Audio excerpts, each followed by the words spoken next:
Well, you may have thought you got away with a nice, cool, breezy, wet July, and for the most part, we did for the first half. But guess what? It's about to turn 100 degrees every day. Summertime has finally arrived in Texas. And that means that you're probably going to be watering your yard. So I invited my good friend, Mr. Mr. Sprinkler, Daryl Davis with Texas Water Boys, to come into the show, and we're going to talk some sprinklers. So good morning, sir. How are Good morning. you? I'm great. Thank you, That's Alex. good. Yeah, That's good. It's yeah. always fun having you Yeah, here. it's good to be here. So now we're finally going to have to start watering our lawns. Yep. And we're going to have these massive water bills along with our massive electric bills, Right. because we're also going to be running our air conditioners Right. a lot more. Yeah. And I wanted to talk to you about, first of all, knowing that we're going to have to go in and do this as a homeowner, what should they have somebody check, like a sprinkler company like yours, Texas Water Boys, come out and check the system and make sure it's running. It's not making big giant puddles around the Right. yard. It's the valves aren't leaking, all that kind of it. Let's start out with a real basic. How does a sprinkler system work in a yard? Or we're talking about a yard sprinkler system. Lawn irrigation. So obviously, most systems have a controller. Most of the time in the garage on an outdoor sidewall. The controller operating the valves that operate the pressurized line in the lawn that opens and closes on demand electrically to tell that particular sprinkler zone on your system to open, allow water to come through, and then go to the spray. So if you looked at your lawn Mm-hmm. and you were looking at straight down on it, like you're looking at it from the bird's eye view. And you can imagine your lawn in a grid pattern. There's little lines going across it. That's part of the system of how it's designed. And then the other thing will be, a particular type of sprinkler head hitting a plant, an ornamental garden, or maybe some pots or something like that.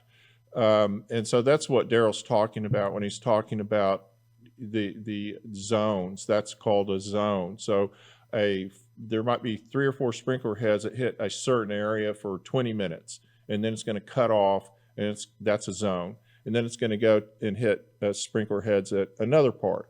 And to make that happen under the ground, the water lines that are feeding those sprinkler heads, they go to a little electronic valve system. And that it's a little valve that opens and closes, and it has to be notified electronically. That's the part in the garage. And you'll see little timers and things like that on it. And each zone has a number or letter or some designation, right? Right, correct. So I wanted to just kind of, it's simplify. When you understand it like Daryl does, it sounds like heart surgery. Well, less expensive. Simple. Yeah, it's a lot less expensive than heart surgery. Yeah. So yeah, exactly. So those valves, those section valves that are in the yard, the wires that go from those valves back to the controller gets programmed and tells those valves what day and times to come on and how long to run before they shut back down again. That's operating those particular zones. It's kind of like having a shower head upside down in the yard. Yes. Really. Yes. Essentially, it's all the same, only different. Yes. Exactly. And so what some of the things that happens to those valves is that in the winter time, and we had a pretty brutal one this year, they can freeze, even if they're designed not to, if the system may have just a little bit of water in it. Right. And so what's the telltale of that? Well, so electric valves had a tendency to either stick on or stay closed. And what you have, and when you get severe cold weather, like we had in February, you get a lot of splintering pipe in a low drainage. So pipe holds water. The water runs to the lowest point in the pipe, and it'll just sit there until you turn your system on in the spring or the summer to flush that water out and then start using your system. So throughout the winter, the water will either set in the valve, set in the main line, or set in one of these lateral pipes. And then when we get severe weather like in February, when you do turn the system on, freeze and burst. yeah, freeze and burst. So you've got these pipes that have been sitting for a month or two just waiting for you to activate. And once you do, you find out you have a splintering pipe or a small leak. And small leaks become big leaks, or small fractures become large fractures. And so that's kind of the... So if you see cattails growing in your Yes, front yard, yes. you've got... Well, or if one part of your yard is a little greener than the other, or there's a chance that you've got some water You're coming walking in. out there to work in the flower bed, and you sink Right. to your knee in Uh-huh. mud. The mosquitoes are really happy. And yeah. Okay, so what happens a lot of times is people will ask their yard man to fix the Right. sprinkler. Correct. And your yard man isn't necessarily a sprinkler expert. Right. In fact, he's not. Right. And so give us some advice on that.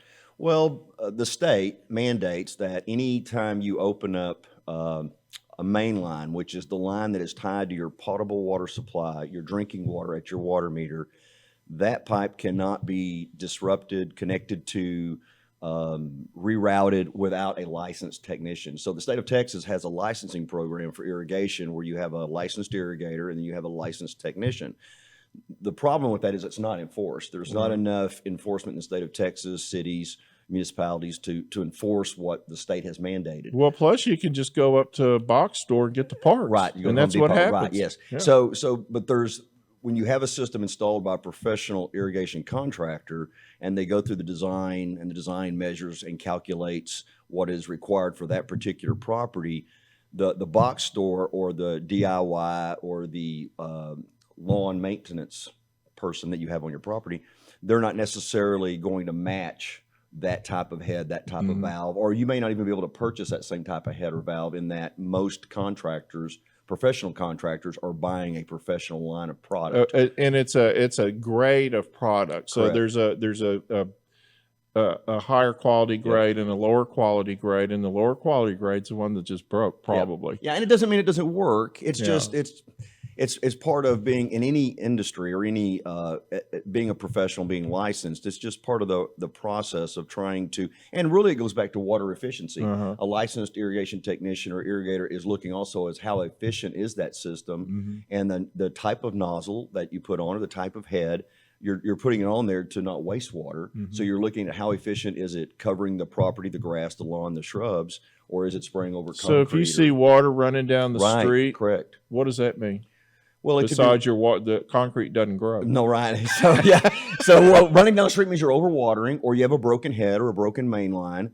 Our dense clay soil will only take on so much water before you have runoff, Uh-huh. and so that's why a lot of irrigators will tell a client that, or teach them on cycle and soak, where you water until you see runoff, and then you stop watering, and then you come right back again and water right on top of that. And so we're kind of going by depth of Yes. moisture, Right. and what is it? It used to be an inch or something. Right, Is and, that- right. And so now, even though we all have clay soil, it's all about the prep. So it could be that if you have sandy loam mixed in with your clay soil, so a flower bed has a different rate of absorption than, say, your lawn, unless it was prepped with a sandy loam.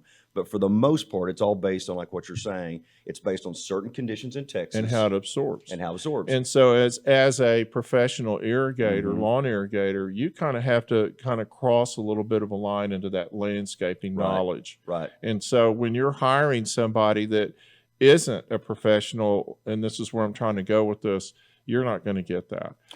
You know, they just don't know. It's not that they're bad people. Nope. They just don't know. Nope. And so I really think that's super important. And I'll tell you one of the reasons why.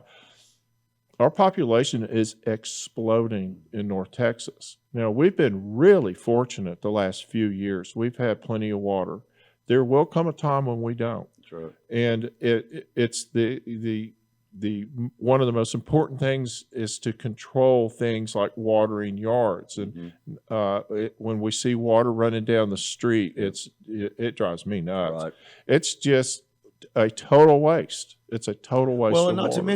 to mention, I was on a job last week. And it was a commercial property, and the irrigation. So the large heads that you see on golf courses are a rotor type head that cover large areas of turf. And this was a commercial project that had large areas of turf with rotors.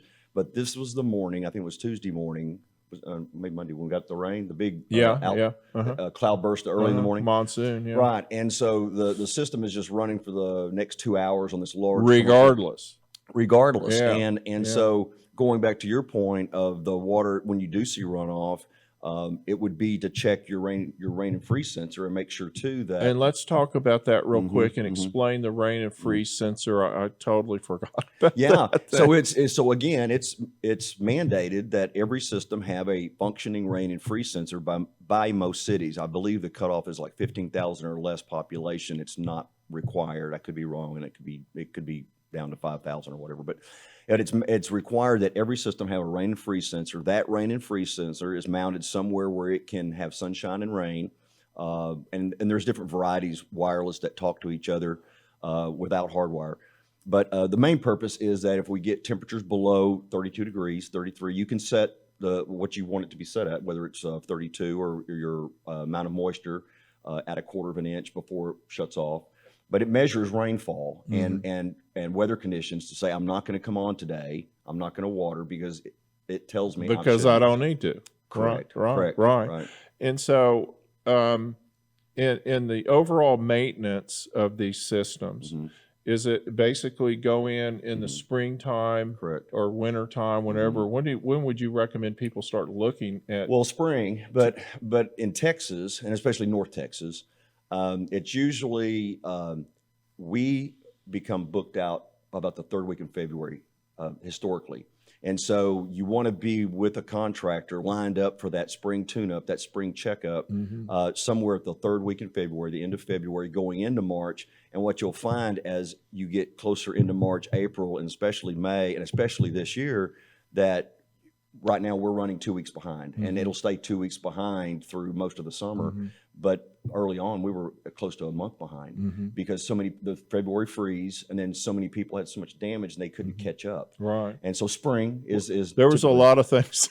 Right. So Yeah. The world went crazy. Yes. Well, one other thing before we go that I want to touch on real quick is that we're about to go into a real dry period.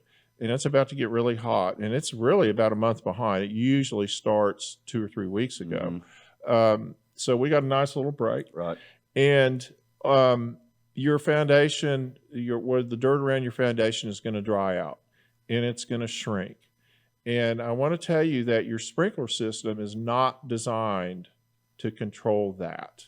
It is designed to control the life of the yard or the grass or the ornamentals. They don't watering your foundation. I have so many people tell me, they'll call me up and say, man, I think my foundation's moving and I'm watering enough. Right. And I go, well, it's two different things. Yes. And so that's really important that you know that, because we'll have someone on here in a couple of weeks that we're going to talk about the foundations, because that's going to be the first thing that happens is I'll start getting phone calls about cracks in walls and things, and that'll become important. I really appreciate you coming in. Oh, absolutely. And spending the morning with us. Kind of called you at midnight and said, get up, wake up, get your hair done. And you did. Yeah, you're looking great, looking good.